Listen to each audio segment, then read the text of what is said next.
results. And I don't know how many times I do this. The computer's there, but I'm like, hey, I got problems. So, how to measure success? I like to measure success in the planned site traffic. I'm really going to drive traffic.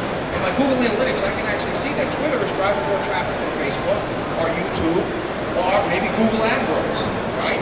So site traffic, when they came to the site, how many blog comments did they make? Right? Did they actually make blog comments? Did they ask questions? Did they share links? Did they retweet my things? It isn't about how many followers you have.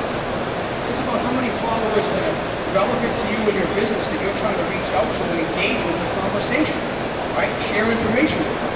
And at the very end, show me the money.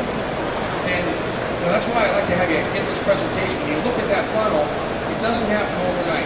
Just like any other solution selling, there's a nurturing process. We need to nurture. We're not selling a commodity thing. You want to buy this for $1.50. Right? We're selling a solution. Maybe, right? Or raise money. For example, we drop right to it. The other tools that we can use to measure are shortening tools. And a lot of software today does this automatically, or it takes the long URL, where you're sharing some information and shortens it. But there are some tools out there, like Tiny URL, that you can actually shorten it and then